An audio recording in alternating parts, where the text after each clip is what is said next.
This panel discussion on HIV AIDS took place on the 30th of April 2014 at the New Zealand Film Archive in Wellington.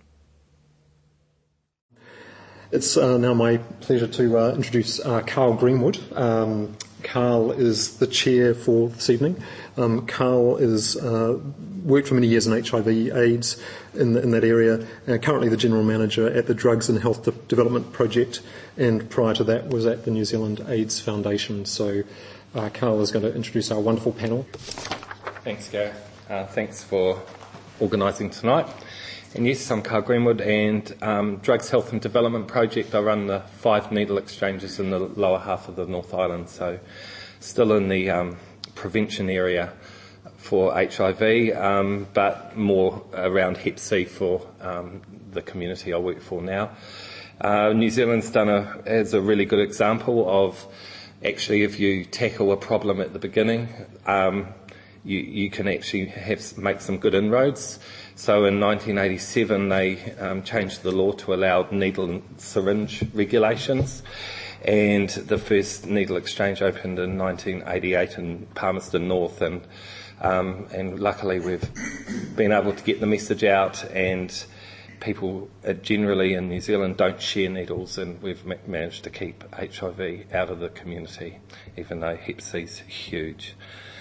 And also I've lived with HIV for 25 years, so I sort of have a pretty wide knowledge of just personally of the virus and how it has affected our communities. Anyway, I'll let the panel introduce themselves. We'll start with Ron. Hi everyone, I'm Ron Irvine. I'm the manager of Body Positive Wellington. We've been going now since July 15th last year, and previous to that I was in Auckland at the Body Positive Centre there. We're an organisation that looks after people living with HIV. We advocate for them, and we run a number of services for those people. Do a little bit of testing as well, and counselling, that sort of thing. So it is a drop-in centre, so people can drop in and gain information and gain services from us. I'm Vaughan Meneses. I've been from the New Zealand AIDS, I'm on the New Zealand AIDS Foundation. I've been on the Trust Board here since November 2011. I've been involved with the Foundation and its work since sort of late 1986. So I've got a bit of a history and experience around this issue. I'm also an HIV positive, so I bring that sort of viewpoint to the board in its current position, which is extremely invaluable. So I guess I was a late bloomer to HIV. Like most of us, we all know how to prevent it, but it doesn't mean we always take the advice. So it wasn't until the 15th of May 2004 that I contracted the virus from a person who actually knew they had the virus. I didn't know that at the time, but it was my choice to have unsafe sex with them at the time with my partner after a night out drinking and a few drugs involved. So it just goes to show that even you can know everything, but it doesn't necessarily mean you behave particularly well all the time. So yeah, that's my experience, and I'm hoping to sort of contribute positively to tonight's conversation. Hi, my name is Jane Bruning. I'm the National Coordinator for an organisation called Positive Women. We provide support for women and families in New Zealand living with HIV or AIDS. And that covers lots of things. We do advocacy, and we also do educational programs.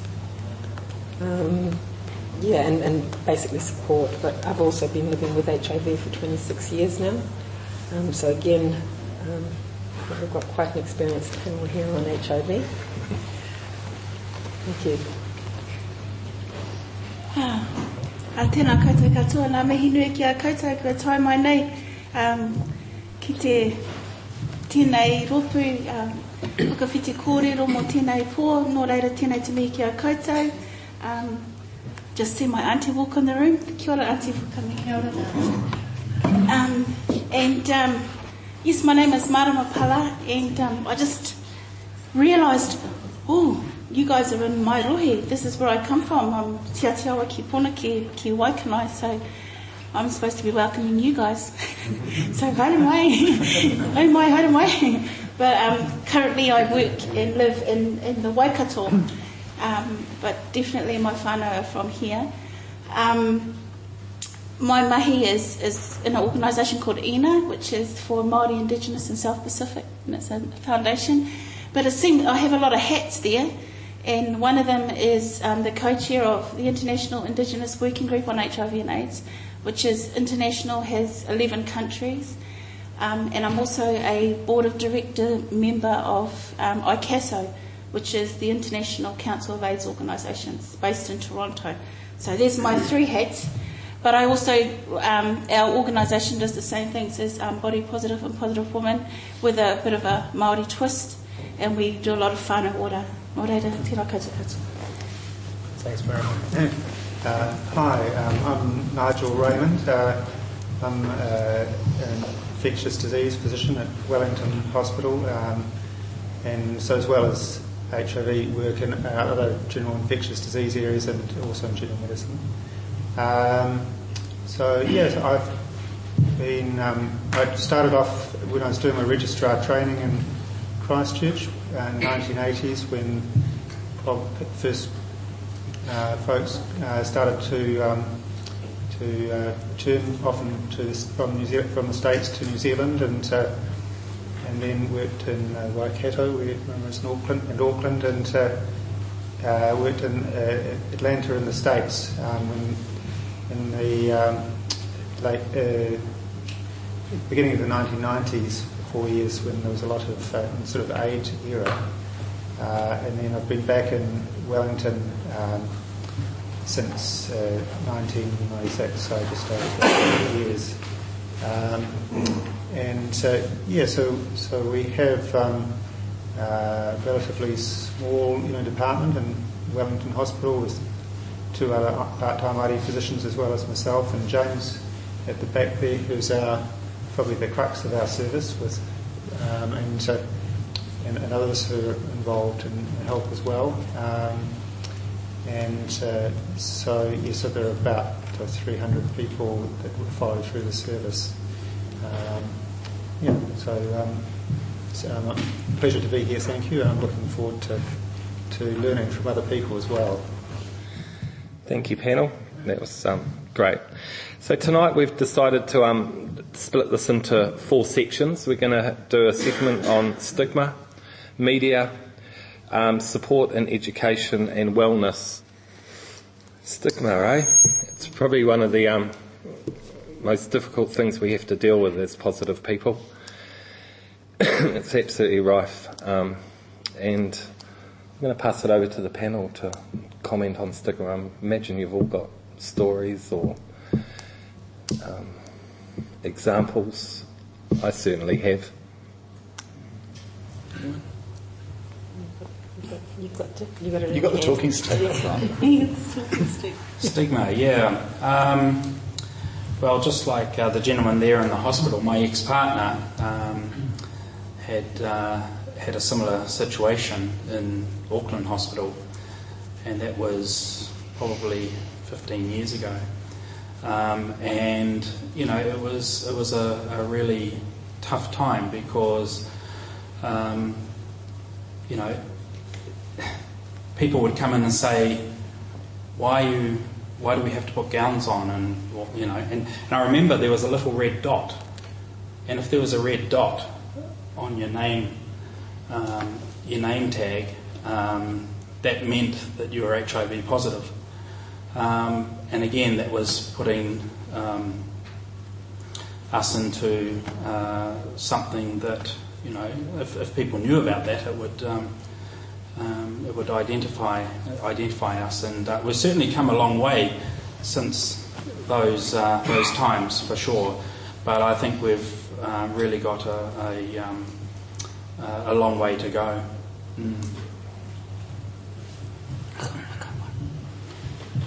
I've got a couple. I've always got a yarn to tell. No, actually, these are back in the 90s. I had a car accident between Martin and Balls. You guys know where Martin and Balls is? Yeah, I had a car accident on the side of the road there, and I was actually pinned into the car, and they had to cut me out of the car. And I actually didn't have any injuries on me at all. I had a bit of glass in my ear and a couple of scratches and glass in my hair. And they rushed me off to I shouldn't say the hospital, but Wanganui Hospital, and there was someone else in the car with me, and they basically got x-rayed, were out waiting for me 6 hours later, and I couldn't understand why it took so long for them to process me and put me through the x-ray me so I could at least get up off the table, and I actually was perfectly fine. And my head had gone through the side window of the car. But anyway, I found out afterwards that they didn't want me to be on their brand new x-ray machine in case I bled on it. So they were waiting for one in storage to be pulled out and put in a back room so they could take me down to the old one, because it didn't matter if I bled on that one. And I remember thinking afterwards, well, I'm sure they can wash it. And thinking, and it's always stayed with me, that sort of stigma. And things have changed a lot since then. I've got a doctor next to me. Things have changed a hell of a lot since then. But I must say, even in the system, in some of the hospitals today, it depends who you get. I mean, of course, our HIV specialists and people that are working with it day to day know what's going on. It's the ones that don't know what's going on where you get the stigma and discrimination. And I suppose the only other sort of story that popped in my mind that happened again in the 90s, well, actually no, it was 2001. I was teaching kapahaka at a high school, and it was just a 2 days a week type thing, going in and teaching a bunch of kids some songs and poi and things like that. And they knew that I had one of the parents knew I had HIV, and next thing you know, there was this huge sort of activism to getting rid of me, getting me off the school grounds and stopping me from teaching these children, as if I was somehow going to pass the virus on to them by teaching it. It was kind of a really sort of situation that stood out to me in the early 2000s. So it's still out there. Yeah, definitely. It was only 2 years ago I went in to get a blood test, and the nurse came in and looked at my form, and actually I could see her freaking out, and she put the form down and left the room. And she came back about 5 minutes later and put on gloves and sort of really sort of made a point. And actually she did such a bad job that actually when I got up out the chair and walked out, the blood started running down my arm, because she'd been shaking and she wasn't comfortable with taking my blood. And that was only a couple of years ago, and so it still happens. It's still happening. This year, I've had one person come to me who'd been kicked off a course when the course organisers found out that he was HIV positive, and he came to me and we talked it through, and I was like, sue them. You know, this is absolutely, completely disgusting. It's completely. They're breaking the law. It's just there's no argument here. They're completely, your human rights are being crushed. And so he did, and after the talk, he was able to sort of go back and confront them a lot stronger. And actually, they backed down very quickly because they realised that actually they had broken the law, and he could have sued them. And actually, they put him back on the course, and he's actually now finished. But when I was working for NZAF as well, probably 2 or 3 times, I got a phone call from someone saying, "Oh, I've got a positive person who wants to work in my kitchen." I'm going, you better give them the job. But it was just like, it's basic, simple stuff, but the stigma around it, it's like, you should be, if you're working in a kitchen, it doesn't matter if you're HIV or Hep C, you should be aware of there should be guidelines to follow around cuts and accidents, and to discriminate on HIV, it just shocks me and makes me incredibly angry, actually. So you don't want to get me on the end of the phone if you're asking those questions, because you'll get a right earful. But I mean, that's so within the health service, we've talked about stigma and employment. I think there's probably when I talk to people, I say that actually you shouldn't put it on your employment. If you're applying for a job, it actually has no relevance to you getting that job, and actually I think it's something you shouldn't put on an application for a job interview. It's not important. I suppose my question now is to the panel is, do you think there's more discrimination within smaller groups, so around immigrants, around Indigenous populations, or within the gay community? Do you think there's more stigma there than what there is from mainstream? I've got the stick, so I'll talk, but and I don't want to talk about Indigenous, I won't go there, but I guess just something that, talking about stigma, I mean, personally, I've never really had any bad experience around stigma. Nobody's done anything discriminatory, and I've been, not really had any bad experiences. But in saying that, I kept it a secret for 17 years. And I think that is really what happens around stigma, is that people hide behind some sort of mask. And a lot of people living with HIV will not be public about their status. They will keep it to themselves and they won't tell anybody. And the biggest tragedy around that is that they are very isolated and can lead to depression and keeping to oneself. And that hasn't changed, I think, in the 30 years. That stigma hasn't changed. And one of the things I see in the work that I do is that we have a lot of African migrants and refugees that have come over, and with the publicity around internationally, globally, Africa's got the highest, 76% of people living with HIV come from Africa. So when these people come to New Zealand, they feel like just because they're black, they walk around with HIV written on their head, and that people just assume that they're HIV positive because, and they don't, the general public don't really say HIV, they're still saying AIDS. They don't really understand the difference between HIV and AIDS. And so they sort of, a lot of the African members that we have been heavily discriminated against. They've been asked questions like, have you had an HIV test, which is totally unconnected to anything else, just because they're black, because they're from Africa. So the stigma is still very much there. And I don't think it's changed. I'll pass it on to anyone else who would like to. Yeah, like Jane, personally, I've never experienced stigma myself, but what I do, well, maybe I have. I guess within our own community, within the gay men who have sex with men community, there is still a lot of stigma attached with being HIV positive. We hear things like, "Are you clean?" And yes, I've had a shower. And I think that's one of the challenges that we face, is that Jane referred to the isolation. There are so many people who are HIV positive that I know who don't even know that their best friend is HIV positive because they don't have the ability to talk about it because it is so stigmatised within our community. Not even at the sexual level, but at the social level. It is not okay to talk about having HIV amongst a large number of people, even within our community, where in some respects it's even been normalised. And I think part of the challenge for us as positive people is to try and be a little more open about it and try and encourage other positive people to talk to us about it so we can start building these networks. And I think that's something that, as organisations, we all struggle with. We can offer support, we can offer counselling, we can offer, someone to go along to WINS, or we can enter into a debate with a potential employer or a health service on their behalf. But what we don't do particularly well is facilitate a community around HIV positive people.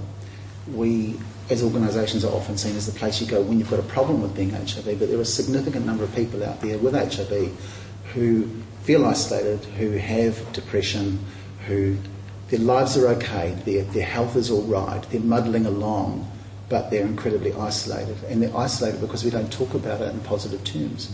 When we have our conversations with people, be it on Grindr, online, in a bar, whatever, it doesn't come up. It's something we don't want to talk about, and I think there's a real challenge there for us, and I think that's something that we, as positive people, but also we as a wider community, have to start embracing and talking about it more openly.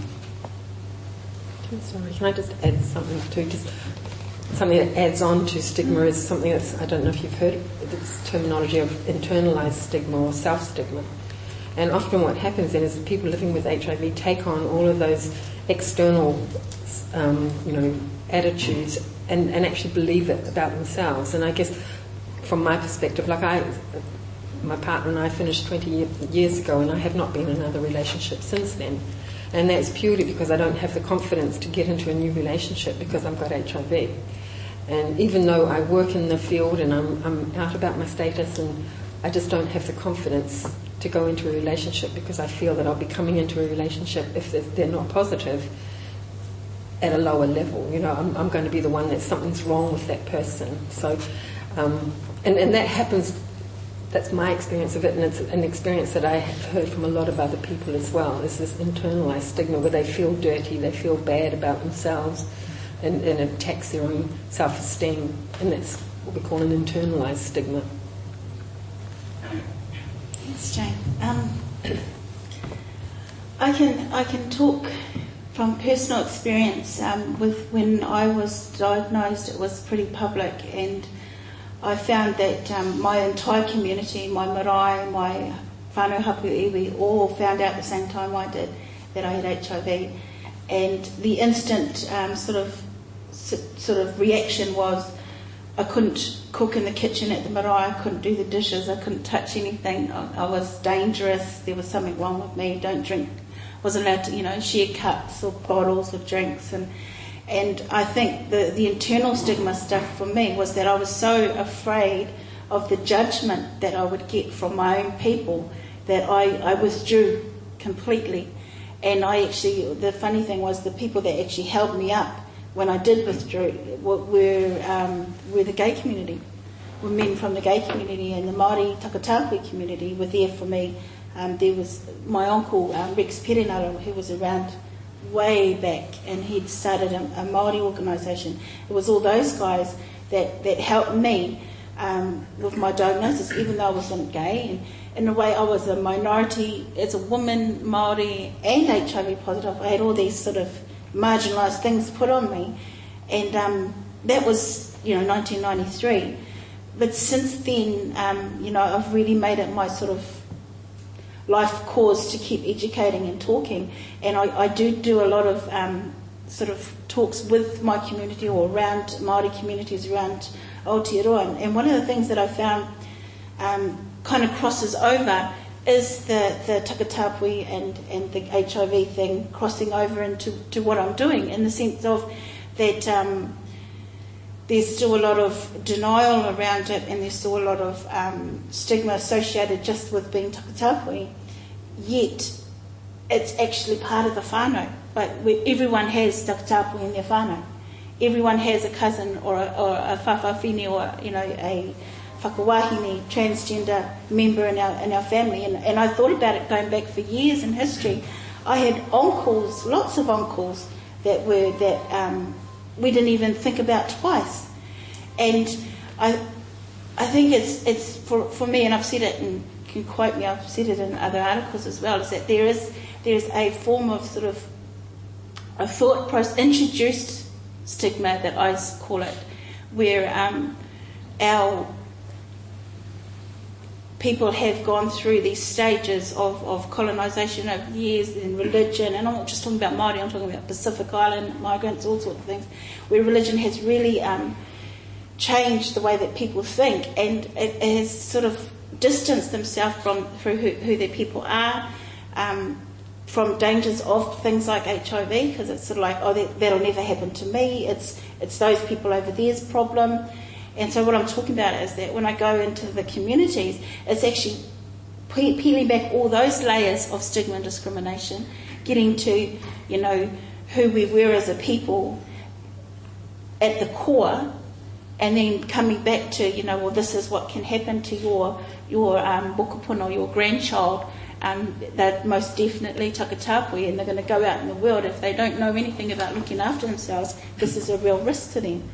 And that's the conversations I end up having, and it's really funny because there's some hugely homophobic sort of attitudes, and right in front of you, I'll add this story. I was at this kaumātua's house, and he sitting up, always have a kai when you're at someone's house, and this beautiful whakawahine came in, just awesomely gorgeous, and her grandfather was just downing everything to do with MSM, all of that. It was so anti it.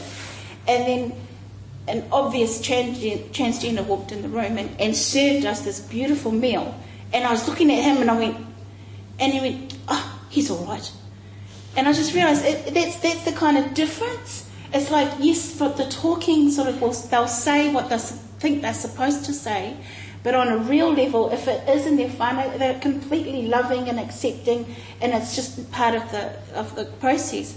But I will say, within Indigenous culture, sometimes we're harder on ourselves. So we do stigmatise ourselves harder. And I've got to acknowledge that my husband is here from Papua New Guinea. And it's another culture that is very much doesn't talk about this stuff. Because, first of all, it's illegal, it's very dangerous, there's religion involved, there's a lot of those sorts of stigmas and discrimination. So they come to New Zealand and we're so open talking about these things. But I suppose I'm rambling now, but the point I'm trying to make is that, yes, it does happen within our own Indigenous populations. And it's really up to us to shine a light on it and talk about it. Kia ora. Yeah, thanks. So I think stigma has been associated with infectious disease problems for always, and so it is as well as HIV, it's certainly associated with other things like TB, hepatitis B, C, leprosy, meningococcal disease, and it probably doesn't go away altogether. The things have improved in some respects. Certainly it was a bit unsettling to see a journalist from Wellington Hospital.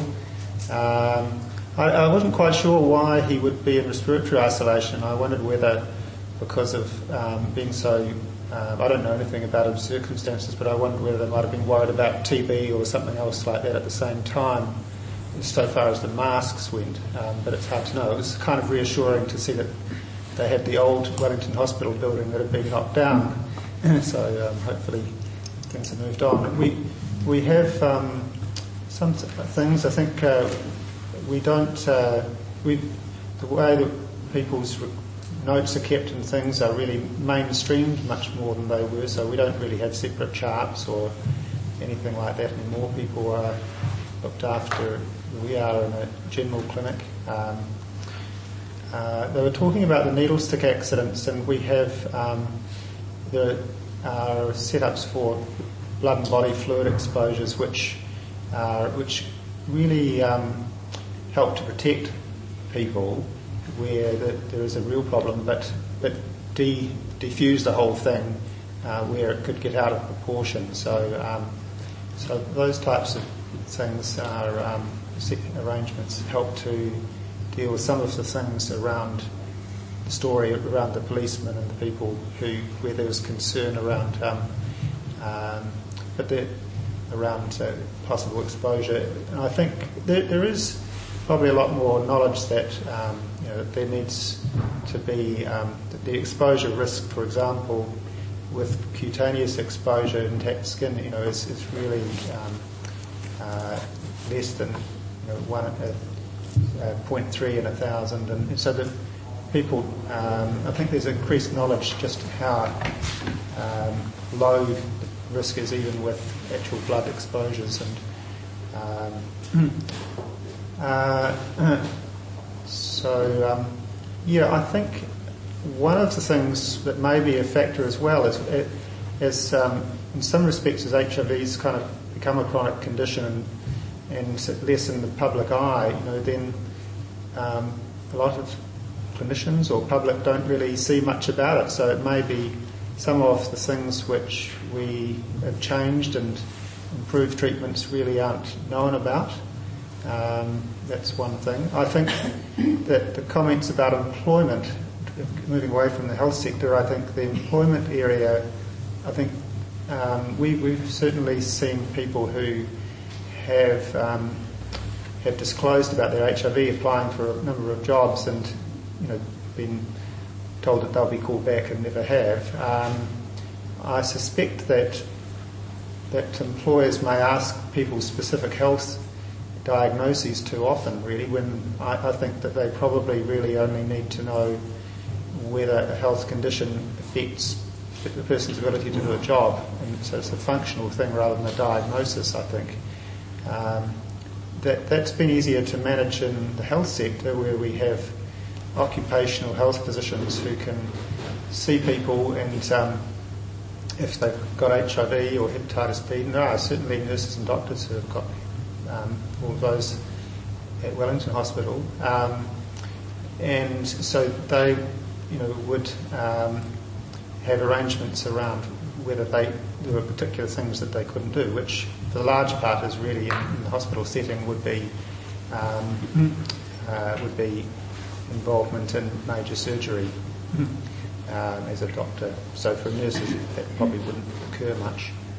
But out in the community, really there isn't a lot of reason, as you say, it would only really be if somebody's going to be away from work because of illness. And a lot of the time now people are just attending clinic the odd time a year, so you're really talking about a fairly low impact. And I think, I'm not quite sure how to get around that people are being asked what their actual health problem is rather than whether it impacts on their health. You don't have to answer that in a job interview anyway. It's no one's business. From the floor, is there any questions or comments or anything anyone wants to bring in on stigma before we move into media? Howie? For me, stigma started before my diagnosis, so it just sort of carried on for me as far as I was concerned.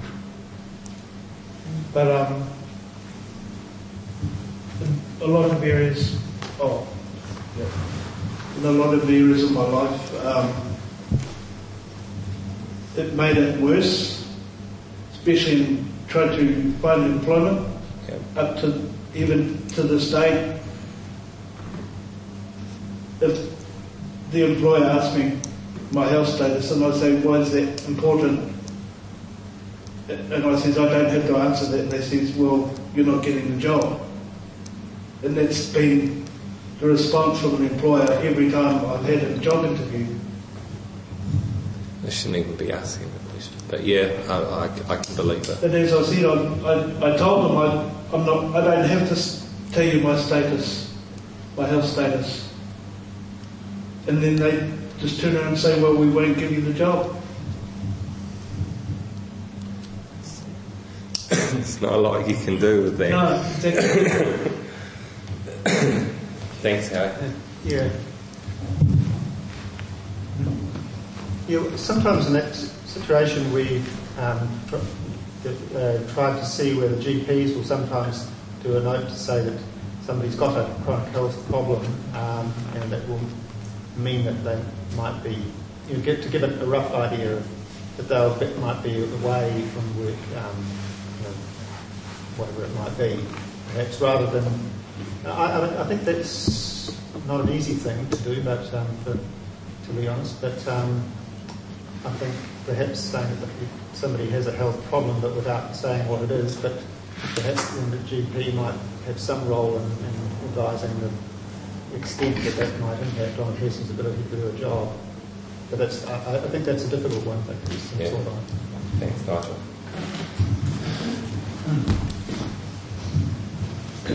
Hi everyone.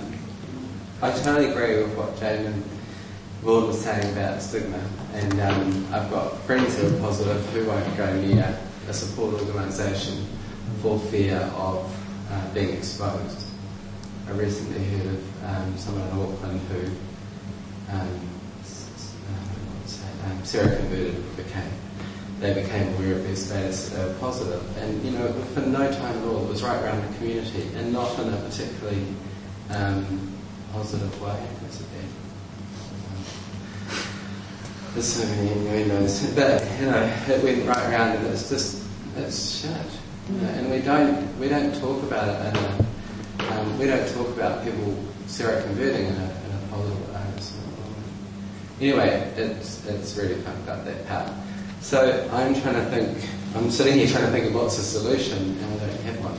But one of the things which we did in the past, when I was at the Bruning clinic years ago, was we did the education program. We would go around and talk to schools, and I remember going to Barbara Vaughan, who was a terrifyingly large woman, and me being from abused like shit at school, it was kind of nice to go to Barbara. I was still safe, but sending a gay man back to school to talk about AIDS was terrifying. But I did feel that worked. But the other part, the other component, which is really where you guys are heroes, is that is the Positive Speakers Bureau, and it's not really fashionable to have an HIV after dinner speaker, but it should be fashionable to have an after dinner speaker. You guys are heroes, and there's so many people who won't do what you're doing, so don't minimise. I mean, I'm not saying don't minimise, but celebrate what you're able to achieve. But in some way, the Positive Speakers Bureau that I don't know who used to run it, through the AIDS support network was really, really good. So that might be one way, but I think it's really about education. And I look at all of the examples, and also gay men, in my experience, say with gay men who are positive, who are HIV positive, and they can't get relationships because people won't have relationships with them and things because they're positive. It's horrible. Whereas really the reality is that if you treat everyone like they're positive, then chances are you might not see or convert yourselves. Education, I think. Thanks, Hamish. Yeah, I've had that experience of not disclosing early in a relationship, and when I did disclose, they were gone. That's life. Right, we're going to move on to the next... up the back. No, absolutely. This is a really good topic, and I just wanted to share my experience. So when I was diagnosed, I went to a couple of good friends of mine in the community and told them the diagnosis and the reason why my partner at the time and I hadn't been that well. And we were told, don't tell anyone. Don't tell anyone at all. Keep it to yourselves.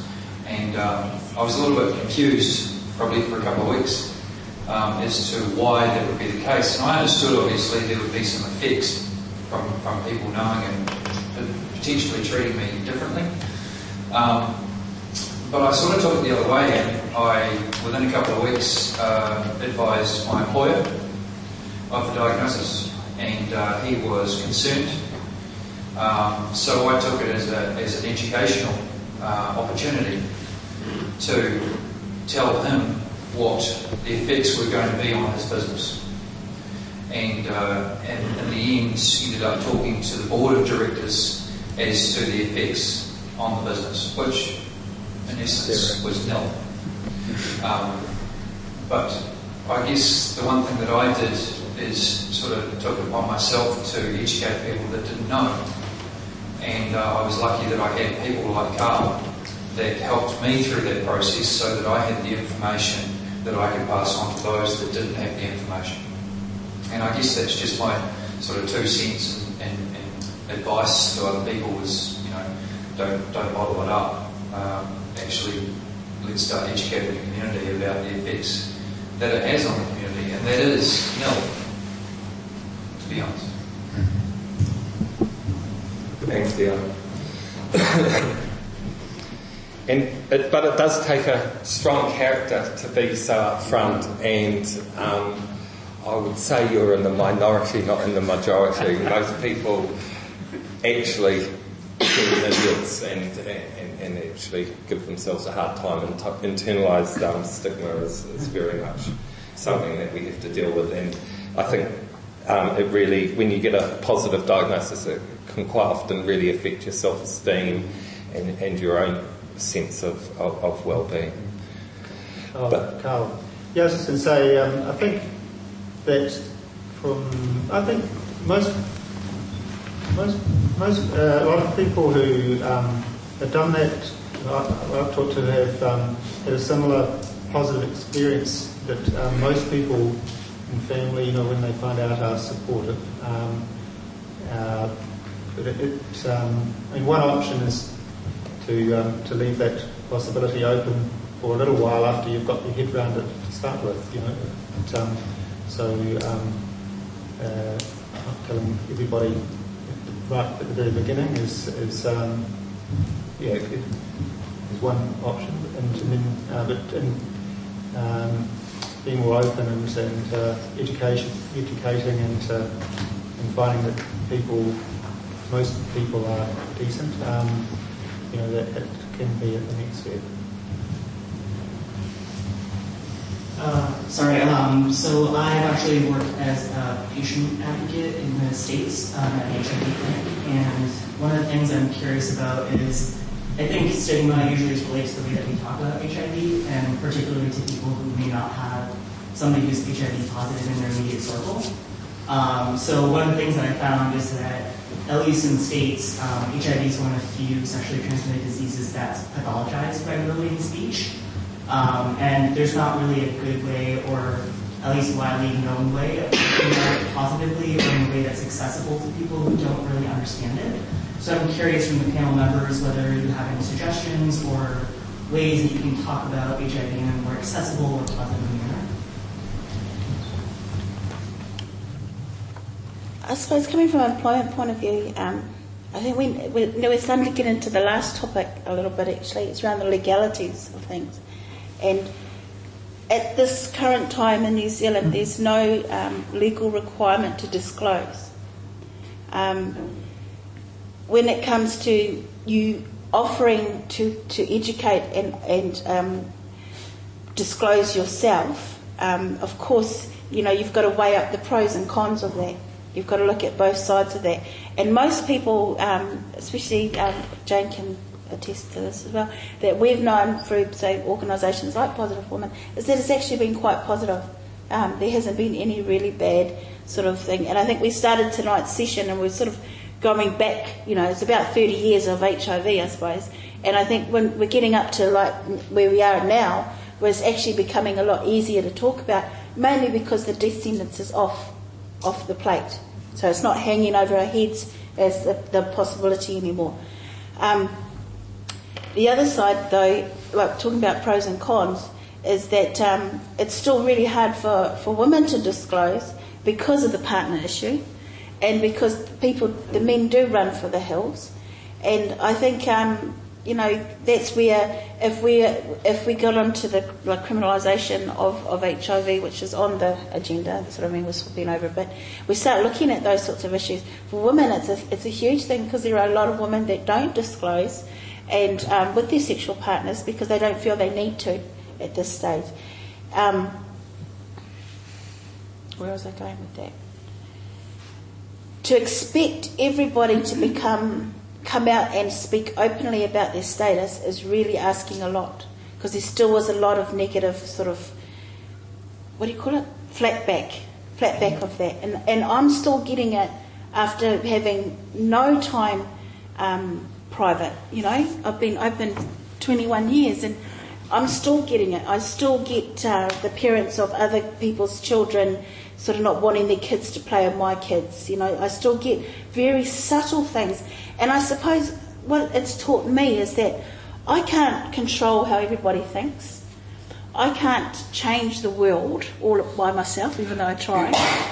And I think for me, I can only change my way of dealing with it. And if I see it and I go, oh yeah, it's one of them, they're one of them. I put them in that category, oh, they're one of those sorts of people. And then I move on with life and I get on with it.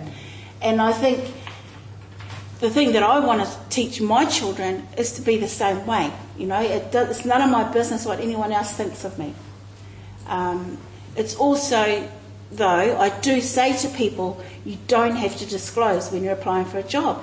And so, there are times when you just got to use your noggin and think about when is it a good time to disclose and when is it not. And trust your instinct as well.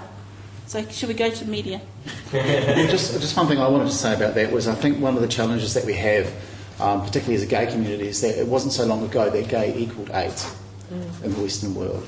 So we have got the stigma, there's a lot of denial about HIV and conversations about HIV because to acknowledge HIV means, I can be gay without HIV and so I'm different, I'm somehow better, I have not AIDS.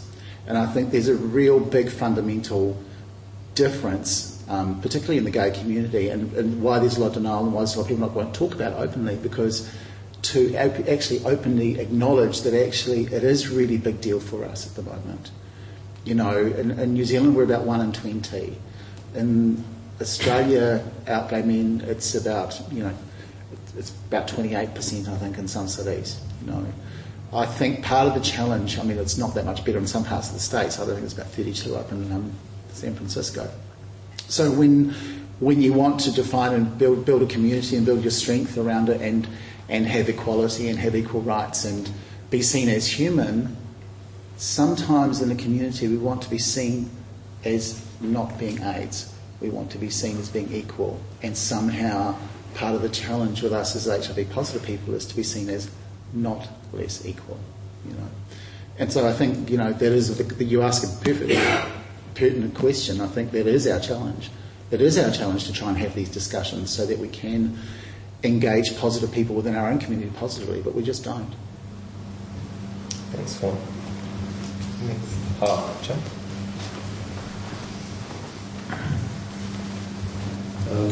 It just suddenly remembered I was I'm a member of Out at Work, which is a trade union based group, CTU, Centre for Trade Unions, and immediately I thought, well, it's like, well, I'm gay, but not only that, I'm a member of a trade union, which isn't the most fashionable thing amongst people.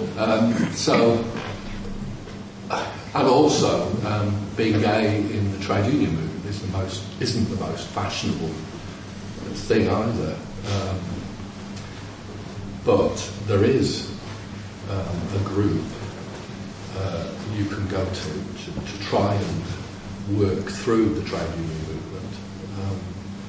It's solidarity based and synthetic.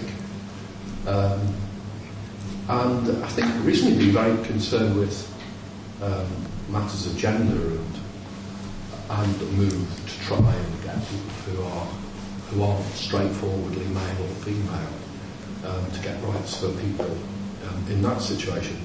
And I felt compared to tackling things 30 years ago, then I think in the trade union movement it's probably gone off the boil.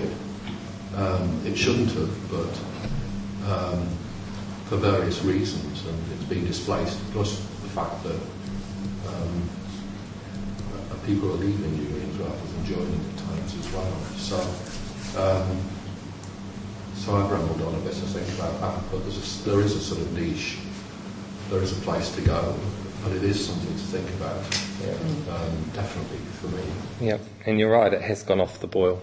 It's not discussed much anywhere these days. Do you want to move on to the next clip? We're going to play another clip, but we've already sort of started talking about some of this stuff anyway, so we'll play a clip and then we'll just carry on with talking about media and the media's sort of portrayal of HIV, which could be quite interesting, especially with some of the language that's been used recently around HIV in the media. I think one of the things that shocked me was when we heard about a child in Whangarei being asked to leave school, and I just was absolutely gobsmacked that here we were, sort of 25 years on from Eva van Graaf, and we were having a very similar story happening all over again, and I sort of wondered how far we'd actually moved in 25 years. I thought it was quite horrific. And I think there was, for a lot of positive people, the language that was used around the Glen Mills case was really disturbing and quite negative towards for the positive people. I think I had a lot of people coming in and seeing me at work and being quite sort of disturbed by the whole media coverage of the Glen Mills case. The floor, any questions, thoughts, ideas, questions for the panel? Or do I just go straight into the panel? Right, straight over to the panel. Thoughts around media? I think we've got a couple of recent cases, but I think media have played a huge part in sensationalising HIV for the last 30 years, and not only in our country but all around the world, and it has attributed to the stigma and discrimination, to the fear, the panicking, the fear of getting tested in case that you've got that, what they're talking about on TV. Even in the early days, there was Philadelphia. Recently, we've just had the Dallas Buyers Club. It's kind of brought it back up in people's sort of radar again. And then there was the Peter Mawai case in '93, which I was involved with. And I think, for me, I can say that if it wasn't for the media, I wouldn't have found out that I was HIV positive. So I kind of, in a way, thankful that the media were there, but on the other hand, it wasn't nice afterwards, and it continued to be quite awful. So there is a double-edged sword, and it took me at least 12 years to get a handle on how to deal with media.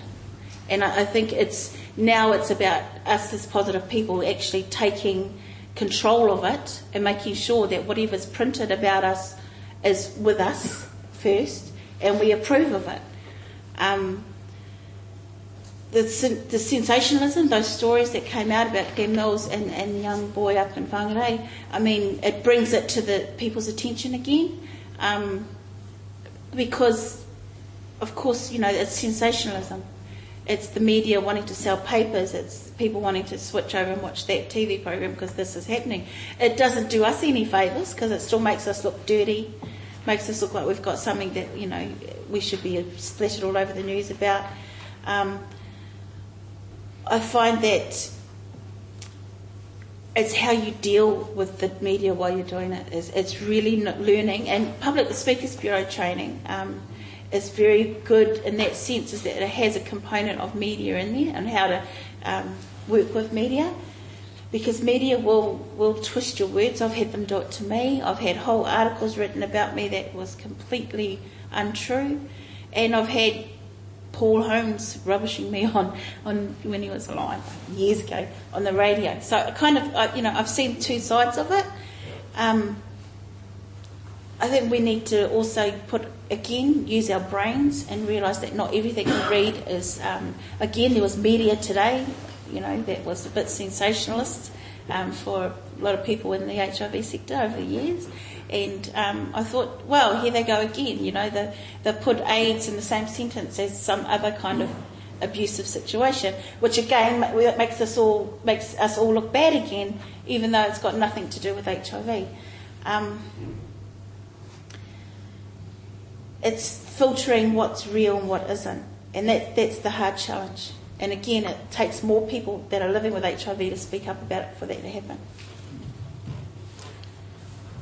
I think it's really interesting when we refer to people like Eve Von Grafthorst, who, if people may remember, was a toddler who was thrown out of a kindy in Australia and was sort of sent back to New Zealand with a New Zealand mum and stuff like that. New Zealand embraced her in a way that we'd never seen anyone with HIV embraced with in New Zealand. And I think it's actually really impossible for us to understate or sort of to overstate the actual effect that having someone like Eve really highly profile in the New Zealand media back in the late 80s and early 90s was to New Zealand in terms of us actually being able to achieve some of the things that we did. I don't think that Catherine O'Regan would have been able to get through the anti-discrimination laws in 1993 if it wasn't for the profile that we managed to achieve, because one little girl who was HIV positive, who was thrown out of Australia, which actually helped New Zealand psyche, educate us a bit. I think the saddest part of all that was that it didn't really matter how many gay men had died of HIV before then. It didn't matter in New Zealand until a 3-year-old girl had HIV. And I think that's part of the stigma and part of the challenge with media that we've got at the moment. Again, as Marama just referred to, there was a case of a person in trust at the New Zealand AIDS Foundation who has been convicted, punished today for sexually abusing some inappropriate people. Well, people weren't inappropriate, he was inappropriate. But, you know, again, as Marama said, it was HIV, and again, another negative connotation. It continues that stigma, it continues that staff there, which is wider than HIV. It goes against our community. And so there is a role to play in media. And I think, you know, it's good that Jay's here to report on proceedings tonight and take part in the discussion. But I don't think we can still put our hands on our hearts and trust the media. And I work for the media, I work for the radio network, so I'm out there with that. I think we've got to be really careful with media. We still feel that we need to manage media. We still feel whenever the media wants to interview anybody or talk to them about HIV, we all take this sharp and take a breath and go, oh, fuck, now what? You know, we actually don't have that confidence in media, and I think we've got to get better at it. And we've got to educate media better about HIV and normalise it a lot more, because every little chip that the media makes against us or against our community because of the perceptions of HIV is another little stigmatising thing that forces that person who's just been diagnosed not to confide in anybody, even their best friend who may also happen to be HIV positive. So, yeah. I was going to throw a curveball in, but I think we'll just move on, and I'll leave that for a bit later on if we've got time. Sorry, Carl. Yep. Question. Yeah, absolutely you can. Media is it's a very broad term. Yep. Who are we talking about in media? Who are we talking about in media to change this approach that we're referring to and the way in which we're reported? You know, is it the journalists specifically, or is it the entire industry? It's probably the entire industry. It's wanting to. They sensationalise is a really good word, I think. But maybe Jay should answer this one. But I think it's a big picture. And it's all about selling papers, isn't it? But Jay, I'm going to come to the defence of some of our media. I think talking about the media is wrong. Talking about an interview on Morning Report or on 9 to Noon is different to talking about a bit of talkback on Radio Live. A beat up of the Sunday News is very different to a piece on the list. The two pieces that we've seen tonight that have struck me on the screen, the first one was the piece on the guys who came to the assistance of the road accident victim and got covered in his blood. I covered that from a gay angle. Some may know here, some may not. Most of New Zealand doesn't know, but the two guys who got covered in blood were gay. And the media knew that, in this case, Television New Zealand. And they quietly airbrushed that out of the picture in order to be able to clearly present, outraged of whom they, Michael West was in his friend, concerned that the Ministry of Transport had not followed through and made everybody aware of what they needed to know. Those guys knew a lot more than we get from that picture about how exposed or not they may have been. But the media made it look like a bit of a, oh my God, it's HIV, oh my God, they could have been blood, oh my God, people could have got this virus, they could be dead by now story. It wasn't. It could have been played out like that, but that media played it the way we would want when you realised it was not there. What was the other piece? Oh, the piece with the young boy. And what they wanted to do there was another Eve van Graakhorst. Didn't quite work out that way, but that's what they were trying to do. Eve van Graakhorst was the only way of getting through to middle New Zealand, the reality of HIV. Now, if we look at our media in New Zealand and overseas media, there's another split that we must make when we go, the media. The first representations of HIV that we got in New Zealand were from overseas media, from CBS News and things like that, filtered through our networks, but it was all that was available. And what did we see? We saw poor little children with AIDS, using the wording of the time, surrounded by cuddly toys and bunnies and hospital-looking pale and wild concerned parents around them and all the rest of it, in some cases nuns and God knows what else. And when we saw men with HIV, gay men, we saw gaunt, cadaverous figures lying alone, drooling in a bed, and referred to as AIDS. And we had this AIDS victims thing and all that crept in. So the media is not a megalith. It's not homogenous. And we have to be careful that we don't tar New Zealand media with the overseas brush, because in fact, the New Zealand media has been a shining example to the media overseas on how not to attack gay men. We think the days of Anita ignored. We wouldn't have heard much of Eve Van Grafels if it hadn't been for Paul Holmes. Paul Holmes championed her. He knew what he was doing, he was not stupid. And he was pushing Eve Van Grafels right into the middle of every living room in New Zealand, and he was making every living room in New Zealand, the subject was HIV. She was the only example that would work to get our agenda as gay men who were those who were predominantly being affected into those living rooms. Because as soon as he had mentioned gay men with HIV, half New Zealand would have turned out. Not intentionally, just little girls, tugs at the heartstrings.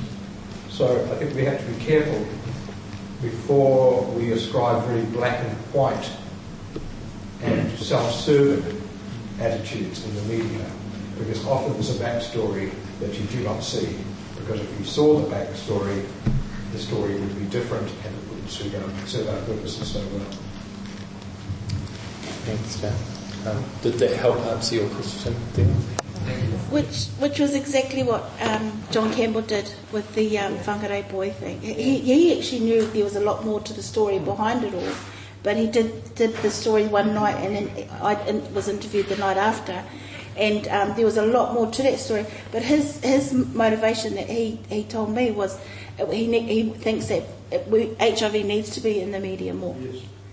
And it's not in the media, it's not relevant, it doesn't exist, it doesn't get funding, it doesn't get column inches, it doesn't get support, it gets airbrushed out and or something.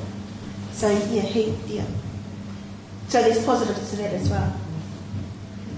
Where's our guy? Mike boy. Hi, I'm Phil Rogers. Now, I worked through this era right from the days of AIDS as a producer director of Television New Zealand and an archivist. I just wanted to say this.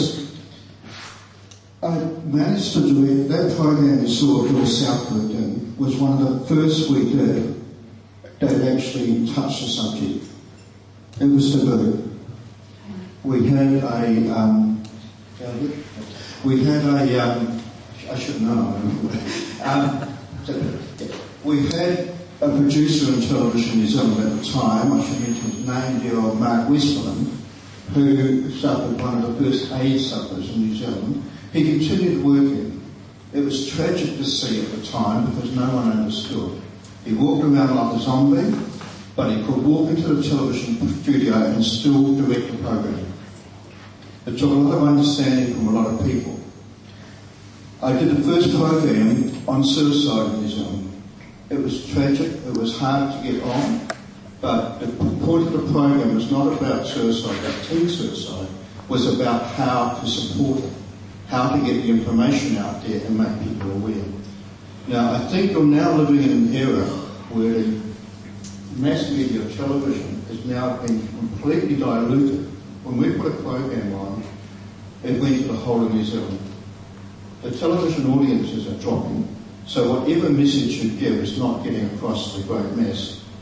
The biggest danger we have at the moment is the social media of Facebook and other medias, starting off on a tangent, and I've seen it on a Facebook post I've done, where someone's made a cynical comment and the whole thing has gone off in a totally different direction. Now, the thing you have to do with that, I think, is it is a media. It's self-reporting. It's the me and all that sort of thing, selfies. And you're going to get more and more of that. And I hope it's not at the tragic consequence of some people around who are getting guided or whatever, and labelling people wrongly, because I think there's been a lot of positive things with AIDS now, with HIV and all that. I think we're getting quite positive messages out there because there's a lot of support around and people talking about it. The key thing I would say to anybody in the media now is make up your mind whether you want to tell the whole world about your problem or whether you want to tell people how to move forward. In other words, you've learned from this and what about it. Sometimes you can say no, I don't want to be on. It's hard to do sometimes, but it's also very difficult when you get a microphone placed in your face these days that you're not making a comment, because the media has turned into that sort of thing. And before we speak, we ask, we telephone, we make people sure. These days, all that's gone. The standards, in my view, have dropped, and it does put a consequence on people trying to explain the situation. They can be made to look a fool. So my advice to anybody these days is think very carefully and don't comment until you're sure you know what the hell's going to happen. Because you've got to live with it. I used to be an archivist. It goes in the archive, it sits there forever. And Peter Dunn is the latest thing on one of the media things. Is I remember certain things coming out of him at the moment, which he gets his secret, not about this topic. So all I'm saying is the media, the biggest danger for us these days is not the television media, not the radio, not the newspaper, because they generally have professional standards. It's the social media getting out of hand. And somehow or other, the best you can do is what you've got. Now you've got websites around, and hopefully someone is monitoring what's going on and can feed some of the weak information out. Thanks, Phil. Just want to say, I think you're both right in terms of saying the media is all one. However, it's still here we are in 2014. The time that we get to mainstream media as a community generally is either when something goes horribly wrong or there's a child involved. Now that we get shaped by media. We don't shape the media shapes us. And I think, if we look at Yvonne Grant, also we look at the boy in Whangarei last year, how many other positive stories are there in the general media about HIV positive people where there's no story, where there's no outrage, where there's just actually a role modelling of good behaviour or just a good life? We don't get represented. And I think we've had that argument, as a gay community going back for many, many, many years, and we still get outraged, or we get outraged when someone gets outraged that there's a lesbian kiss on Shortland Street. We don't actually get the normalisation of HIV in the community. Without that normalisation, it's very, very difficult to talk about. It contributes to the isolation, it contributes to the stigma. And so I can take your points that, yes, the media were very manipulative at the times when they were choosing these children to use as our heroes. And, I don't want to take anything away from that. But it can be an and. It doesn't have to be an either or. And I think that is our challenge, is to actually work out how do we get our lives, our stories, our voices normalised within New Zealand so that the stigma disappears and the challenges with that disappear. I think this is one point I'd make to that, is that normal is not news. That if you put a picture on the front cover of Women's Day magazine, Rachel buys milk at dairy, you've got to sell a certain number of copies. Rachel has breast cancer, will go off the scale. Yeah. Normal isn't news. And that's a human nature, not the nature of the media, it's based on human nature. Yeah. Thanks, Jay. And I could say that I'm guilty of that. I've done a lot of Women's Day magazines and other women's magazines, and most of it, the headline will be AIDS victim or Peter Mawai victim, or but then it will get into a story about how I've moved on with my life. I've had children, they've got HIV negative, all the positive things that have happened. But you still got to, the only way you get their attention is if you go straight to that what I call it's like having a pinpoint. Yeah, something that will grab attention. And a lot of, sadly, and I've seen it so many times, not just in this country but around the world, people get HIV and they think, well, I'm going to get famous now, I'm going to start doing documentaries and TV shows and all this stuff, but they haven't got that catch. They haven't got that thing that if they've got just a normal old story, they got HIV because they had a good night. Nobody wants to know. Exactly, and it's almost, and I hear it all the time, and it's how do you say to someone that you're not extraordinary when to us you are, but it's in that sense in media it's not extraordinary, and we've seen that so many times with women. Unless you're a celebrity. Yeah. Yeah, but I do think we need media, and it's interesting to hear you say up there that you can say no. I have to admit we very rarely say no because any opportunity is. I don't actually say any opportunity is better than none because sometimes I wish I had said no. But we get calls like, come up to World AIDS Day, can you provide us with this 16-year-old beautiful woman who's just been diagnosed? As if to order, we can just put somebody on the front page of the newspaper with their story. So it's a kind of a love-hate relationship. I mean, I wouldn't even say hate. It's a very nervous relationship with the media because I really understand now when you hear famous people or people on the news saying it was taken out of context. You really begin to understand that saying, but. We need media, and it's important for us to learn how to use them to our advantage, which is not an easy task. I'm going to pass on to Ron to talk a bit about nowadays what happens with testing and the support. But I will just, it does make me laugh now, but I was diagnosed in 1988 and I had to go and have blood taken, and I had to go back and get my results, and the doctor walked into the waiting area and looked at me and said, "I'm sure you're not surprised, but you are positive." And that was it.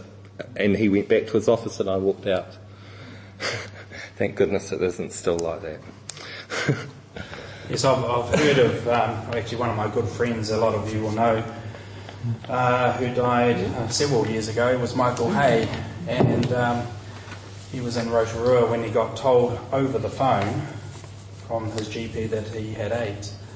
And as a consequence of that, he started BASS, Bay Area AIDS Support Service, and I was working for Lifelink Youthline as a phone counsellor, and so together and with other volunteers we fielded a few calls and that, which was really, really good. But yeah, getting as far as testing goes nowadays, both New Zealand AIDS Foundation and us, and we do rapid testing. We actually do it from our centres and also out in the community as well. We still do pre and post-test counselling. We feel that that is very important. We get them to fill in a risk assessment form, and that gives the person taking the test a level of risk to that particular person. And through the process of the testing, we'll talk to them about their risk and about their sexual practices, and use it as an opportunity also to educate, because there's a lot of people out there that don't know the risks, so we use that as a time to educate. And as far as going through the testing, it's a pretty simple way of doing testing now. It's a screening test. It's a finger prick that we use, and if we do get a positive, then the biggest thing as positive people, we can talk to them and support them, and certainly from our organisation and New Zealand AIDS Foundation, that's the primary care is to that person, and to make sure they're safe and kept safe, and to get the support that they need, and to offer the support that they need, whether it be through our own organisations or seeking external organisations to help. And so once we do get a positive result, we will then, certainly in Wellington, I'll ring James Rice at the back there, and we'll facilitate what we call a Western blot test, which is a confirmatory test. But the main thing is to make sure that they are safe and that they are kept well informed. And the biggest thing, I think, from a newly diagnosed from a newly diagnosed person is generally what happens is they shut down, and everything that you're saying to them, they're just thinking about other things. So they're not thinking about what you're telling them. So I guess the main thing is to sort of just make sure they're safe, and eventually sort of keep talking to them about when it's appropriate to support them in whatever they need, and of course talking to another positive person is a big plus. We've had several people that we have engaged with, and we offer other services, so one-on-one counselling or group counselling sessions with other positive people.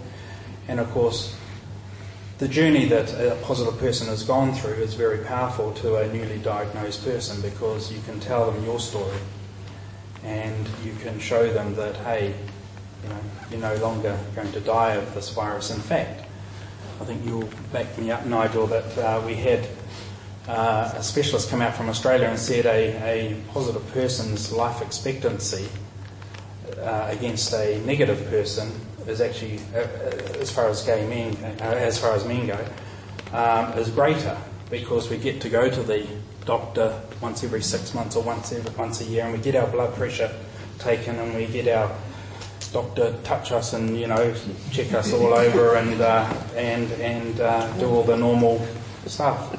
Whereas men generally don't go to the doctors unless they're absolutely sick and something's absolutely wrong with them. So yeah, that's our way of doing testing.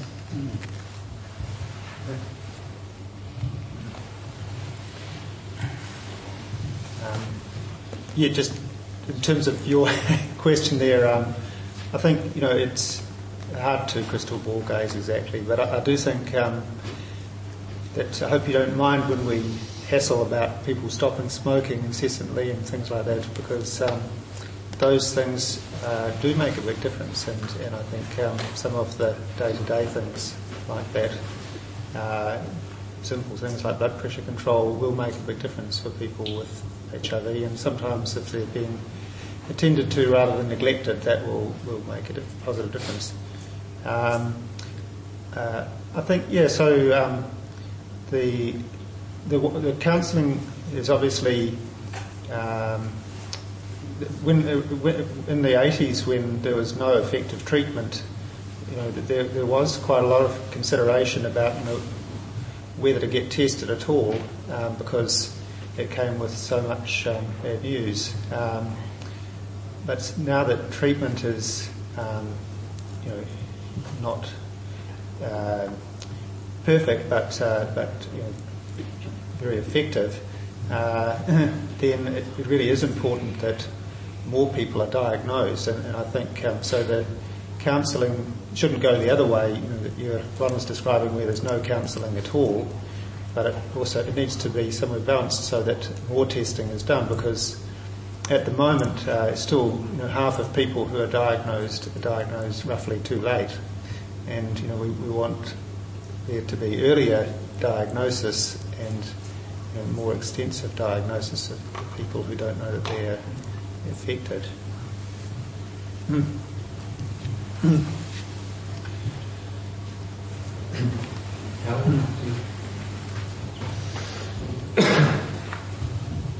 When I was diagnosed almost 10 years ago, my first port of call was the NZA, because that's the only place I knew of.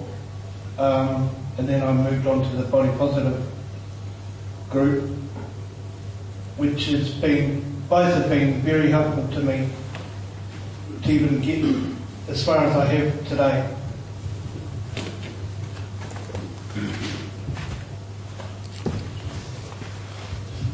I think one of the challenges that we have here in New Zealand is that although we offer really good services within the organisations here, we're not universal, we're not everywhere. And so the majority of diagnoses that actually come in New Zealand for people who are HIV positive do not come through any of the organisations represented here. Most of them come through sexual health clinics or GPs. And it really relies on those people and that primary interface to actually try and engage these people with positive services. Now, we are limited by capacity. I mean, New Zealand AIDS Foundation has really only got offices in Auckland, Wellington and Christchurch. We've got contract counsellors all over the country. Body positive, similar, with only Auckland and Wellington. But a lot of people are not actually necessarily seeing service in the areas or recognising service in the areas, and I think that's one of the challenges that we have to face up to. So when people are getting diagnosed, even though they might want to talk to somebody, they don't necessarily get put in that right place. And I think there's a job for all of us to do to make sure that with primary health and with the GPs and also with the sexual health clinics around the country, that we actually get better at being able to connect with those people who are newly diagnosed to offer them support and some form of contact at that time. Yeah, I'd really like to endorse that as well. I mean, for me personally, I think it was that belonging to a support network and going to counselling was something that really helped me through those early years. And subsequently, I've ended up working in an organisation that offers that support. And what I do find nowadays, in particular, is because we're only one small organisation that our focus is on women and families, and we're based in Auckland, and there's roughly 500 women in New Zealand living with HIV, and they're scattered all over the country. And so it's really hard to have access, or to get those women to have access. If you're living in I don't know, Gore, actually, it's not a good example because we have one of our board members lives in Gore, and she's very active. She's very active down there. But some small little rural community, even though we have an 0800 phone number so that people can call us at any time, it still feels very distant for that person. It's a phone call, it's somebody at the end of the phone. For some people it's something, but for a lot of people it's like, oh, well, no, just get on with it. And I think in this day and age things have changed because of the medications. And even though we provide a lot of services in Auckland, we find that a lot of our members don't actually take them up because they're out working now and they're out living their lives. And really what we're seeing is that people want to be part of an organisation, but only when they need it. So, it's quite interesting. So to be able to sustain, there's no way that we could even afford to have an office in Wellington or in Christchurch or anywhere else. There isn't the need for it. We couldn't afford it. So it's quite difficult to reach everyone, and it's difficult. And I suppose for our organisation, we're sort of based semi-rural, and I do a lot of travelling. I do a lot of driving around the country, and the people that we're supporting are living in very, very isolated rural areas. Most of them, hardly anyone knows their status. And what enables us to actually do this is whānau ora. If you've heard it in the press and all free media, it is because of whānau ora that we're able to actually go and meet with these people. Sometimes we get to meet with their whānau, sometimes it's just them. We're always referring them to NZA of Body Positive and Positive Women, and if they successfully do go through to those support services, it's a what do you call it? A goal for us. But it doesn't happen all the time, and I'd like to say that those Māori living with HIV in isolation, they really take isolation to the extreme, where the fear of being associated with an organisation is huge, even to get near me. Half the time I get to them through someone who knows someone, and it's a phone call or a text message, and I'll meet them at some bar or a shady little town somewhere, and they don't want me to go to their house yet, and I really have to be aware of the environment that I'm going into and who I'm talking to, and speaking their language. I can't go in there and start talking UN AIDS You know, I've got to come right down to their ground level and talk and find out what's happening for them at that, what's the biggest need for them. And last year I was actually getting quite nervous because a lot of them were coming forward not wanting to have treatment, and was really, as part of their whānau order process, is actually, you know, looking after their well-being, is that how do you get people onto treatment? And I'd like to say out of 21 whānau order that we've done in the last 18 months, all of them are on medication now, and I'd say easily 50% of them weren't before. And that to me is just one whānau at a time is the only way that we can do it. And it's really hard because you have all the psychological, psychosocial issues, all the situations like one particular whānau, she lived with 8 family members. Taking a handful of pills once a day wasn't just an easy thing to do because everyone would see her doing it. Any questions from the floor, Jim? Just simply the question of isolation, is it another way of saying people are poor as well? I find it, the median income in New Zealand is 24,000, I think it was, inequality, that book, inequality, a New Zealand issue, question. It seems, I spend a lot of my time looking or thinking about that, some of the basic economic questions. It doesn't seem to be very happy in those terms, and when people have money in their pockets and they have work and being sacked is less at risk, or they're not working part-time, the whole sort of economic tone of the country, is that impacting on, is that affecting? A lot of the times it impacts on travel, getting to their specialist. Like they don't want to go to a specialist if it's 2, 3, 4 hours away. Even though some of the DHBs do reimburse travel, it's after the fact. So then a lot of times we've actually given out money in the front so that they could actually get to the appointments. So yes, the economics is a huge thing. I don't quote me on exact, I haven't seen the latest census data, but for a Māori, and a median average income for a Māori whānau is around 15,000 a year. So then it's a whole different level again. And a lot of our whānau are living in communal situations where there's mum, dad, brother, sister, all sharing a very small space, and that brings up other issues around their safety. What else can I talk about there? Jobs and things like sickness benefits. They've gone and applied for sickness benefits from WINS, and they've had stigma discrimination in WINS offices because instantly, if you disclose your status, you must be gay, a drug user or a prostitute, and you might not be any of those things, but that's the judgment that's put on you, or a slut. Imagine if you are all of those things. Yes, exactly. Good on you. But again, it impacts even on them wanting to disclose at a WINS office.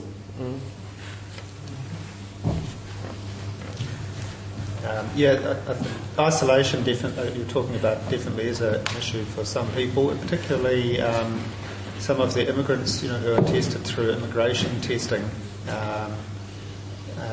I think the income, is definitely a factor. There was the Futures study a few years ago. It hasn't been repeated for quite a while, but I think the people's income is often a factor, and access to primary care. Body Positive's been doing a lot of work around that. We have a social worker part-time who helps with things like housing and social work issues. But those are definitely practical issues. There are some immigrant people who are very isolated, really, just come to see the doctor, and it would be quite nice to connect them with support organisations more, actually, but getting them over that hurdle is sometimes a challenge. And so, we'd be pleased for any clues about how to do that better. Obviously, people like James there have a great deal of experience in care and support issues too. I've got 10 minutes left to go. and I think we might sort of think about the future. One of the things that I'm aware of is we talk about stigma, and the word AIDS seems to be absolutely steeped with stigma. And one of the things I've probably had to deal with more when I've been out and about is actually explaining to people the difference between HIV and AIDS. Actually, people don't really know.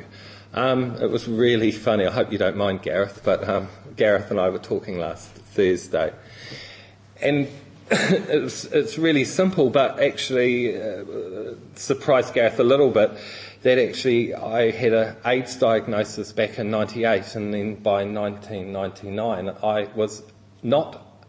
I didn't have an AIDS diagnosis.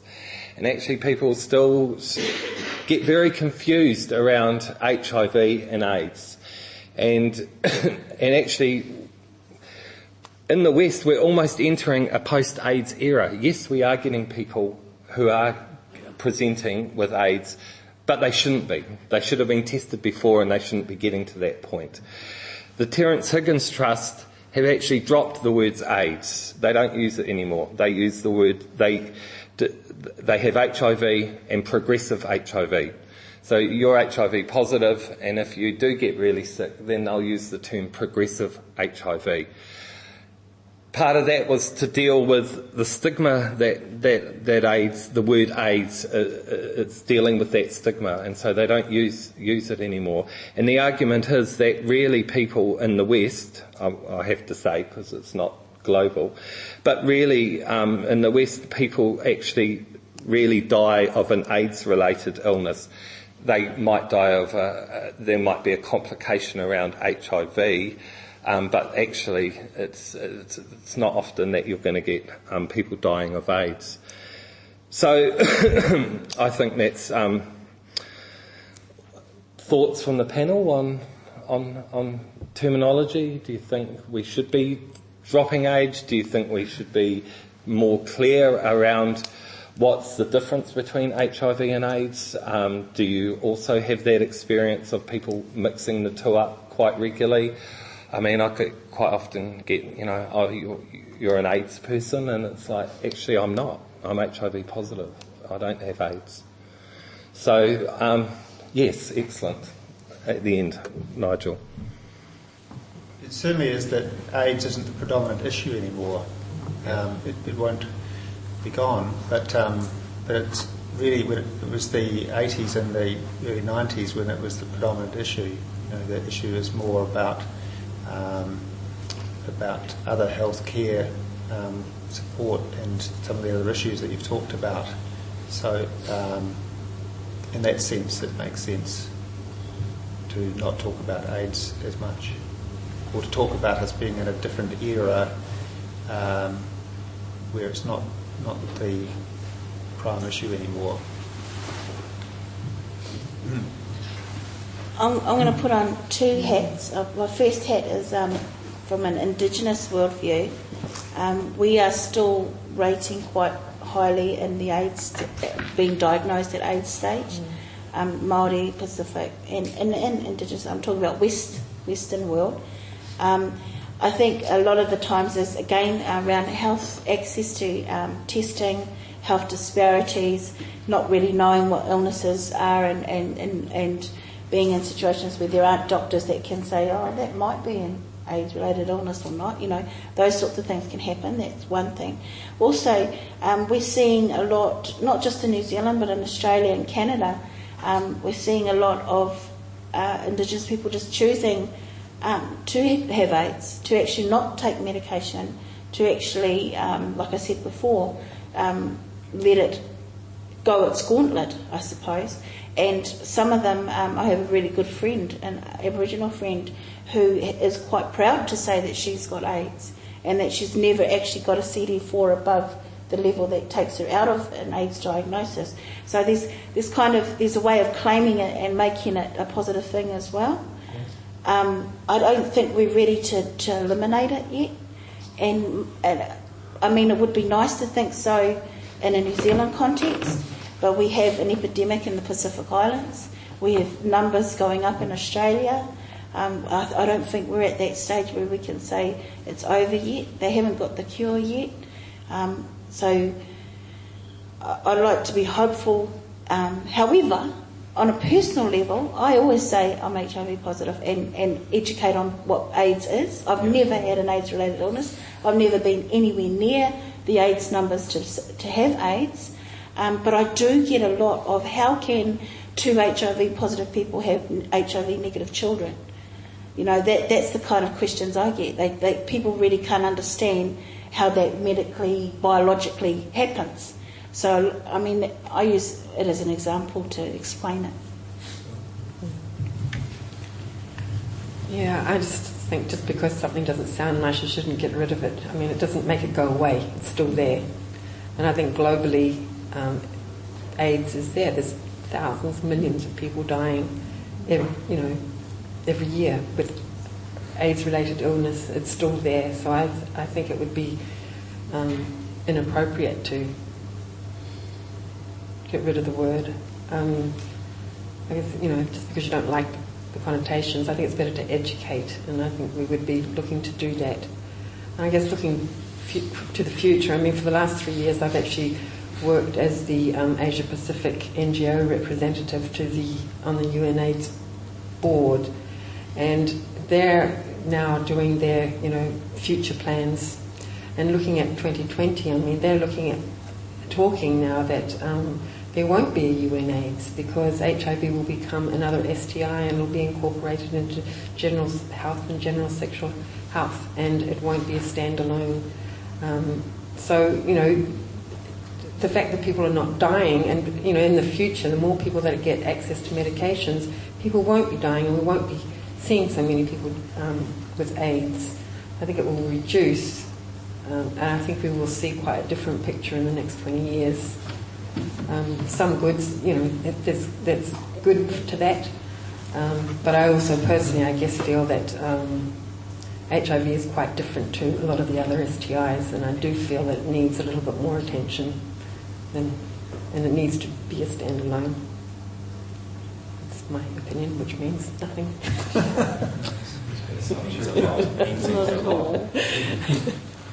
Yeah, personally, I mean, I am relatively ambivalent whether someone thinks they have AIDS or someone thinks they have HIV. I don't care. I don't want to be one of those people that says, I'm gay, yes, I have HIV, but I don't have AIDS. Somehow having HIV is better than not having AIDS. It's part of that stigma, it's part of that double labelling, and I would prefer that it's just one word, actually.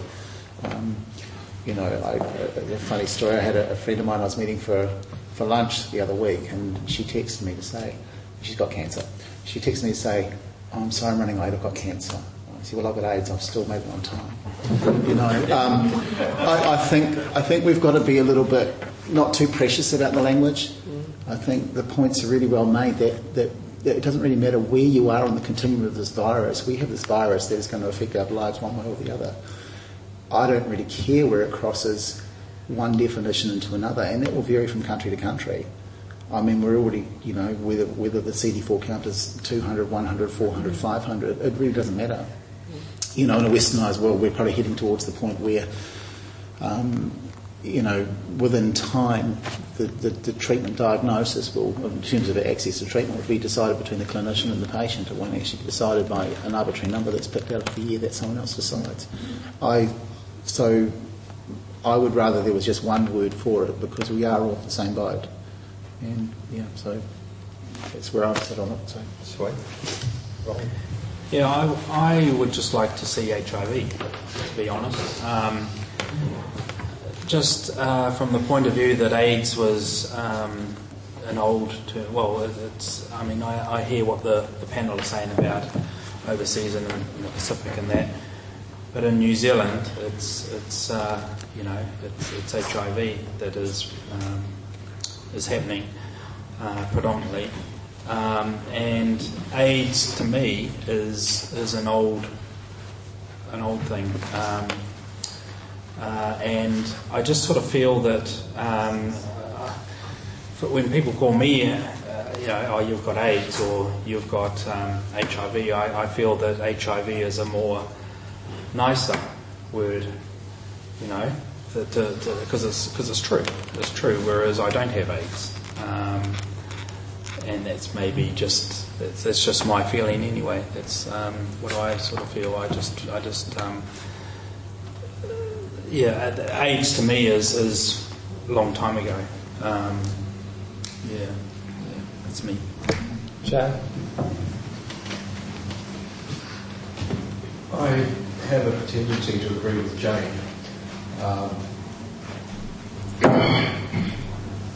I've probably been writing about HIV and longer than any journalist in New Zealand now, I think, and practically on a weekly basis.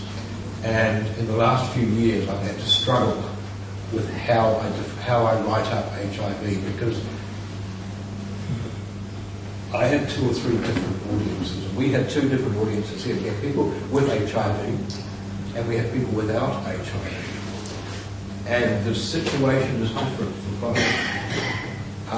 I've been taken to task by people with HIV for making HIV out to be a bad thing. And it generally goes along the lines of, how dare you add a negative connotation to HIV when I'm trying to give myself positive feelings and reinforce my sense of self-worth and the fact that I've overcome the HIV and I'm living with HIV, that I'm a well-rounded person, blah, blah, blah. And my reaction is generally, it's a shame you've got HIV, but you do have resources to support you, mostly. We'll finesse the way out of isolation and scattered population, but in general, you have medics who are available to help you come to terms with the mechanics of what's happening with you. There is supportive information available.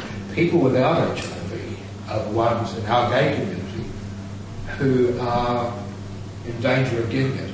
And so we have to make it relevant, and that underscores every story that I write. So then I have to say, how do I make this relevant? How do I make this story into a reminder to people who don't yet have HIV that it's not a good thing to get, and you have to avoid this if you possibly can. And we minimise and take the emotion and take the difficulty out of HIV if we start treating it as herpes, which is also untreatable, but nobody seems to worry about herpes very much anymore, do they? Put cream on, carry on.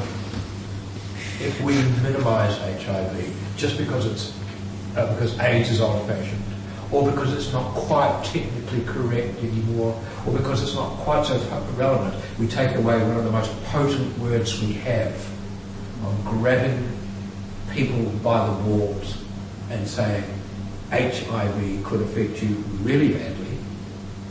And I know it's not quite true, but we haven't got many other things in our arsenal as writers to hit the button on this one. And if we just mellow everything out, HIV, we lose the message, and then we start losing the battle against it. We succumb to a thing that says, well, because it's not such a big problem, we just medicate it. Well, that's just life, and everybody ends up with HIV, and everybody ends up medicated, and governments will eventually be able to find all the money to do that, and we'll all get on with it. I think it's a very dangerous thing to do until we've got an alternative. I wish there was an alternative. I can't find one. Thanks, Jack. Is there anyone else that wants to just have a quick word before we wrap up?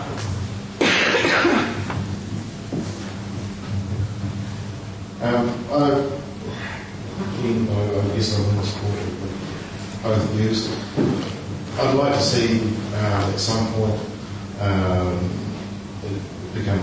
HIV become more mainstream, and I like the idea of I love the term of HIV positive. I'm a cancer survivor. I've been living with cancer for 11 years. Changing my terminology from patient or victim to cancer survivor has done a hell of a lot for me personally, emotionally, and with cancer you suffer the same things. You get withdrawn, you don't talk about things, you hide it from people. What I would hate to see in any near future is the attention that HIV and AIDS gets in the media. empowering writers to actually utilise it and to still have the attention grabber of those very small words. But it's still going to do a hell of a lot to pull someone into that article to read more. I've learned a hell of a lot in the last couple of years about HIV, AIDS, STIs, and everything else to do with sexual health. And I'm one of these people that thought HIV and AIDS were the same thing. You're not alone. You're not alone. I think that I seem to have missed a whole portion of the media at some point in my life, quite possibly when I was withdrawn and not paying attention to the rest of the world. But I think if the UNAIDS are looking at 2020 or in the future at some point of mainstreaming things, yeah, that would be good. That gives us a stake in the ground. But I think we'll better get it right before we make it mainstream. Yeah. Thanks, Doug. Okay, I think it's gone 8:30. We'll just go back to the panel quickly then, and then we'll wrap it up.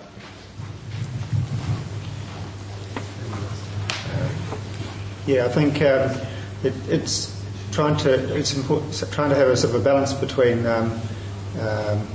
positive view of things as you're describing, and also but not minimising things either. I think as much as we do want to be optimistic, there are health concerns around risks to do with heart disease and cancer and other health problems which appear to be which have a greater increased risk. And even though people talk about it being a chronic manageable condition, which compared to other things like diabetes, those are significant health problems as well. So, and plus having to come and see doctors all the time and have blood tests and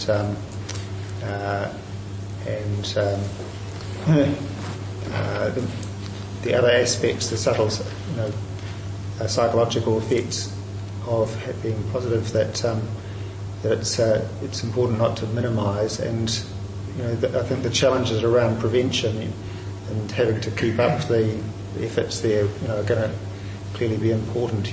Combining all the measures that are known to be helpful. So so I think it's important to not lose sight of the importance of prevention, as well as trying to put a positive face on the care of people. Just quickly, just with what Jay was saying as well, I think I'm going to plug Public Speakers Bureau here. The Public Speakers Bureau for people living with HIV, there is within the training, there's a lot on how to actually navigate that by putting a positive swing on it, but also putting a reality swing on it. The reality is we do have to take really strong medication every day. If we miss that and we bugger it up, we've got to start another regime. So there's those reality stories around the medication that we have. I have diabetes, high blood pressure. I've got all those other, added stuff that Dr. Nigel's talking about. But also too, I'd like to say that on a global level, there's a real strong movement of people living with HIV. And I say I am a person living with HIV, and I know that there's 30 million of us. And quite across the world, as far as advocacy and activism, there's some really strong gay men activists out there doing such amazing things, and things like the World AIDS Conference, which is in Melbourne this year in July, and we have our Indigenous pre-conference, which is in Sydney. And it's in those places. I've been on the last two International AIDS Conference organising committees. What I've seen there is the strength of the people living with HIV really calling the shots at that level, and the PCB that Jane has been on. We should be proud to be people living with HIV. That's how I feel. In New Zealand, yes, we're limited because we're so far away from the world. But the social media, the internet, all those things bring the world so much closer. I'm talking to international countries every single day on Skype, every day. And there's a chance there for all of us living with HIV to be part of a huge community of really strong, positive people living with HIV. So kia ora. I don't really know how to finish it up. I don't think it can be finished. There's no end, really. No, I mean, there's still a lot of work to do. I mean, I do find in my role as a coordinator for Positive Women that I talk 2 different talks to whoever my audience is. So if, as a newly diagnosed positive woman comes in, you talk about all the positives to make her feel better and to make her feel hopeful. And then when you're speaking to people on the prevention side, you bring up all the things that Marama was saying. And one of the things I often say, especially when talking to school children, is like, just imagine at 16 you were diagnosed with HIV, and then you have to tell your friends, and then later on when you meet your girlfriend or your boyfriend, you have to tell them, and there might be rejection there, and then you have to go on to having children, and that can't always be done naturally. And then you have children, and then you have to tell your children, and you have to go on to medications, and there's side effects from the medication. So there's stigma, right? And so it is quite different to other STIs, and it's still it's not a pleasant thing to live with, and you wouldn't want anyone to have it. So it's about balancing that, and I think we just have to keep on keeping on, just keep on. And as far as the Positive Speakers Bureau, Positive Women manages it on behalf of all of the support networks. So it belongs to all of us. It's just that it's easier for one organisation to manage it. And so we run training groups every twice a year to train people who are living with HIV how to go about speaking publicly. And then we really push to try and get into schools and get into hospitals and get into conferences and get those people to go out and talk about being positive and what it's like and educating. And I think that's what we have to keep doing. We have to keep educating. Education is the biggest thing, and we have to keep pushing for that. And I'd like to see HIV tagged on to the STIs and HIV. This is and HIV, just so that it can be in everybody's conscious a little bit more. That's me. I think there'll always be a tension between me as an individual wanting to live a happy, positive, engaged, rewarding life, and me also not wanting anyone else to catch this virus. And if the price of me helping someone else not get that virus is that my life is a little less good or a little more awkward, then that's a price I'm prepared to pay. It's really easy to sit back and say, well, HIV isn't what it was, or AIDS isn't what it was, because it kind of isn't. That's the truism in this world anyway. But the reality is we don't want it. We don't want diarrhoea all the time. We don't want to be vomiting. We don't want to have the headaches. We don't want to have the fatigue. With the best medication in the world, that is what we live with. And, I will put myself out there and be a little uncomfortable to stop someone from feeling that living with HIV is a comfortable experience. It isn't. And I think we have to come back to that point. And there's always going to be that tension between making people with HIV feel valued and part of the community and alive and helpful and resourceful and all this stuff. But we've got to stop people getting this virus. That's it. I think everyone has said what I want to say, so I'm going to use this as a bit of a plug for our Candlelight Memorial Service on Sunday the 18th at Te Papa Museum. We've got a number of guest speakers, politicians, 2 choirs, performers at 2:30 on Sunday the 18th. So do come along if you can. It'll be a wonderful night. And then afterwards, a Rush Bar are putting on a tribute, candlelight tribute, straight after at about 5 p.m. With a charity auction and nibbles and drinks and party time to celebrate those that have gone. Cheers. Thank you, everyone. Thank you for coming along. Thank you, and thanks to the panel. It's been really good, and it's great that we're having discussions like this. And let's hope they carry on, and they don't have to be in this format.